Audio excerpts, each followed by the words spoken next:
Le petit déjeuner qui arrive. Un panier garni qui monte jusqu'au nid de 2 tourtereaux. Jost et son amie Marie-Pierre viennent de s'offrir une nuit d'amour dans un château niché dans les arbres. Une nuit agréable, dans le calme, dans un lieu enchanteur et un peu la magie lors de l'ouverture de cette magnifique porte indienne.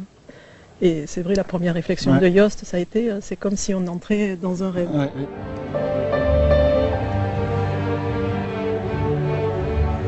Du tourisme de luxe sur 11 hectares, la moitié en forêt.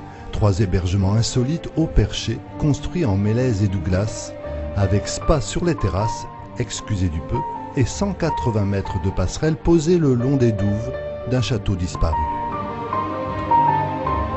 L'histoire du terrain, c'est qu'il y avait un ancien château qui a été détruit au XVIe siècle. Donc l'idée est née à partir de là. Et après, donc, je me suis inspiré de 3 châteaux du Périgord, le château d'Émilande, le château d'Hautefort et le château de Montbazillac.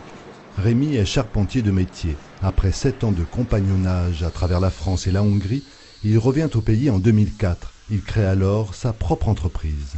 À l'origine, voilà, c'est la rencontre avec une personne pour qui j'ai créé la première cabane, qui a fait que je me suis dit, tiens, pourquoi pas vraiment faire une entreprise avec que des cabanes. Très vite, les commandes s'accélèrent. De 4 cabanes par an, l'activité est aujourd'hui de 4 à 5 par mois. 200 au total sont déjà construites en France et Nid Perché emploie 28 salariés. Un succès lié à une vraie éthique. Il y a une démarche humaine et écologique en même temps. Tout est construit suivant un protocole écologique, donc l'isolation, la provenance des bois, ce sont des bois locaux. D'autres projets attendent Rémi au bout du monde, au Chili comme en Guadeloupe, où 15 cabanes seront perchées sous les tropiques.